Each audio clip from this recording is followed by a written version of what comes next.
जब प्रदोष पड़े, बन सके 1 बेलपत्र, बन सके 5 बेलपत्र, शमी पत्र, हरे मूंग, हरा मूंग, बेलपत्र, एक कलश के अंदर थोड़ा सा पानी लेकर 1 बेलपत्र, हरा मूंग, शमी पत्र डालकर और उसमें थोड़ा सा गुड़ डालकर भगवान शिव का स्मरण कर कर प्रदोष काल में, मान लो कोई काम आपका बहुत जरूरी है, बहुत दिनों से आप थक गए हैं, नहीं हो रहा, कर्जा बढ़ रहा है, धन नहीं आ रहा, व्यापार नहीं चढ़ रहा, या कोई समस्या बहुत प्रबल है, कोई एग्जाम में बैठ रहे हो नहीं हो रहा, परीक्षा भी दे दी है, रिजल्ट आने ही वाला है, तो भी प्रदोष काल में, प्रदोष के समय वो जल, मूंग, शमी पत्र और बेलपत्र और गुड़ का शंकर के शिवलिंग को समर्पित करना प्रारंभ कर दो। 2 या 3 प्रदोष करोगे, बाबा आपकी मनोकामना शीघ्र पूर्ण कर देगा। बोलिए भोलेनाथ की जय। हर हर हर महादेव शिव। पुराण में वर्णित एक कथा के अनुसार प्राचीन काल में एक विधवा ब्राह्मणी अपने पुत्र को लेकर भिक्षा के लिए जाती और संध्या काल को लौटती थी। एक दिन जब वह भिक्षा लेकर लौट रही थी तो उसे नदी किनारे एक सुंदर बालक दिखाई पड़ा, जो विदर्भ देश का राजकुमार धर्मगुप्त था। शत्रुओं ने उसके पिता को मारकर उसका राज्य हड़प लिया था और उसकी माता की भी मृत्यु भी अकाल ही हो गई थी। ब्राह्मण ने उस बालक को अपना बना लिया और उसका पालन पोषण करने लगे। समय पश्चात ब्राह्मणी दोनों बालकों के साथ देवयोग से देव मंदिर गई। देवयोग से उससे एक दिन महर्षि शालीन के दर्शन हुए।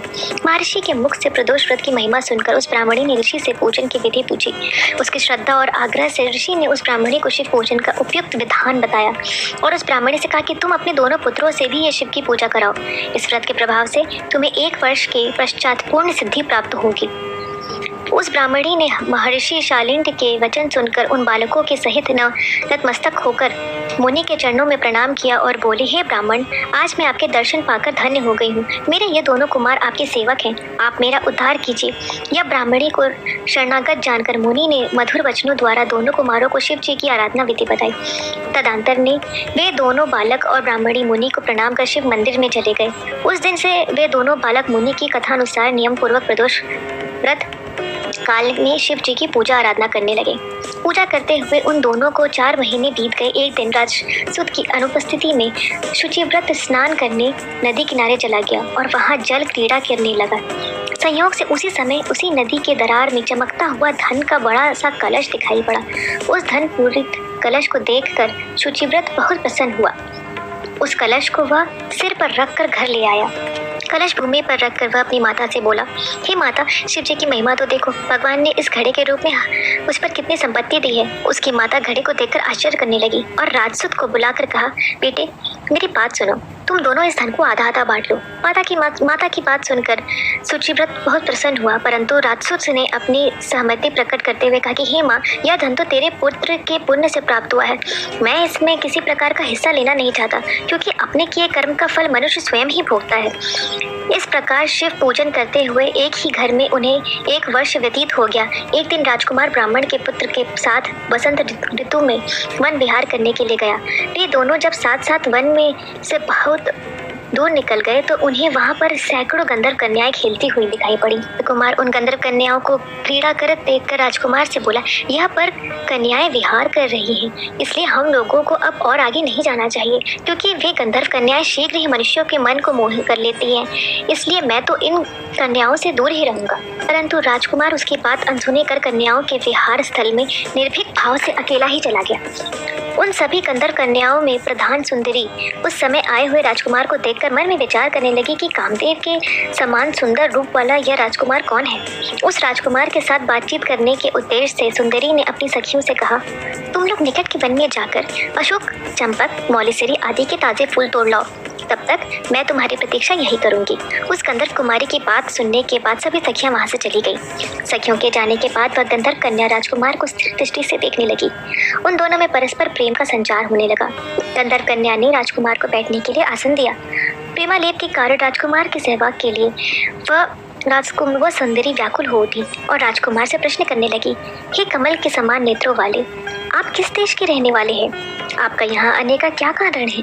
गंधर्व कन्या की बात सुनकर राजकुमार ने जवाब दिया, मैं विदर्भ राज का पुत्र हूँ। मेरे माता पिता स्वर्गवासी हो चुके हैं। शत्रुओं ने मुझसे मेरा राज हरण कर लिया है। मैंने अपना परिचय देकर उस गंधर्व कन्या से पूछा, आप कौन हैं, किसकी पुत्री हैं और इस वन में किस उद्देश्य से आई हैं? आप मुझसे क्या चाहते हैं? राजकुमार की बात सुनकर गंधर्व कन्या ने कहा कि मैं विद्रुविक नामक गंधर्व की पुत्री अंशुमति हूँ। आपको देखकर आपसे बातचीत करने के लिए ही यहाँ पर सखियों का साथ छोड़कर मैं यहाँ पे आ गई हूँ। मैं गान विद्या में बहुत ही निपुण हूँ। मेरे गान पर सभी देवांगियाँ बीत जाती हैं। मैं चाहती हूँ कि आपका और मेरा प्रेम सदा बना रहे। इतनी बात कहकर इस गंधर्व कन्या ने अपने गले का बहुमूल्य मुक्ताहार राजकुमार के गले में डाल दिया। वह हार उन दोनों के प्रेम का प्रतीक बन गया। इसके पश्चात राजकुमार ने उस कन्या से कहा कि हे सुंदरी, तुमने जो कुछ कहा बस अब वह सब सत्य है, लेकिन आप राजविहीन राजकुमार के पास कैसे रह सकती हैं? आप अपने पिता की अनुमति के लिए बिना मेरे साथ कैसे चल सकेंगे? राजकुमार की बात पर कन्या मुस्कुराकर कहने लगी, जो कुछ भी हो, मैं अपनी इच्छा से आपका वरण करूंगी। अब आप परसों प्रातः काल यहाँ आइएगा। मेरी बात कभी झूठी नहीं हो सकती। गंधर्व कन्या ऐसा कहकर पुनः अपने सखियों के पास चली गई। इधर वह राजकुमार भी शुचिव्रत के पास जाकर पहुंचा और अपना सारा वृत्तांत सुनाया। इसके बाद वे दोनों घर लौट गए। घर पहुंचकर उन दोनों ने ब्राह्मणी को सब हाल का सुनाया, जिसे सुनकर पुनः ब्राह्मणी भी बहुत ही हर्षित हुई। गंधर्व कन्या द्वारा निश्चित दिन पर वह राजकुमार शुचिव्रत के साथ उसी वन में पहुंचा। वहां पहुंचकर उन दोनों ने देखा कि गंधर्वराज अपनी पुत्री अंशुमति के साथ उपस्थित होकर प्रतीक्षा में बैठे हैं। गंधर्व ने उन दोनों कुमारों का अभिनंदन करके उन्हें सुंदर आसन पर बिठाया और राजकुमार से कहा, मैं परसों कैलाशपुरी को गया था। वहां पर भगवान शंकर पार्वती सहित विराजमान थे। उन्होंने मुझे अपने पास बुलाकर कहा कि पृथ्वी पर राज्यच्युत होकर धर्मगुप्त नामक राजकुमार घूम रहा है। शत्रुओं ने उसके वंश को नष्ट कर ब्राह्मण भ्रष्ट कर दिया है। वह कुमार सदा ही भक्ति पूर्वक मेरी सेवा किया करता है, इसलिए तुम उसकी सहायता करो, जिससे वह अपने शत्रुओं पर विजय प्राप्त कर सके। इसलिए मैं भगवान शंकर की आज्ञा से अपनी पुत्री अंशुमति आपको सौंपता हूँ। मैं शत्रुओं के हाथ में गए हुए आपके राज्य को वापस पिला दूंगा।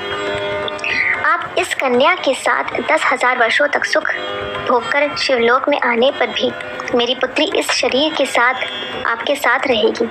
इतना कहकर गंधर्वराज ने अपनी पुत्री का विवाह राजकुमार के साथ कर दिया।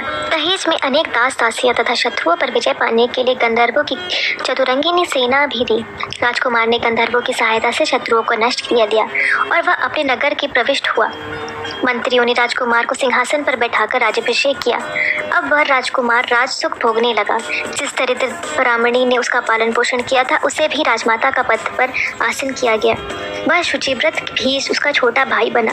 इस प्रकार प्रदोष व्रत में शिव पूजन के प्रभाव से वह राजकुमार दुर्लभ पद को प्राप्त हुआ। जो मनुष्य प्रदोष काल में अथवा नित्य ही इस व्रत का श्रवण करता है, वह निश्चय ही सभी कष्टों से मुक्त हो जाता है और अंतः में वह परम पद का अधिकारी बनता है। बोलिए भोलेनाथ की जय।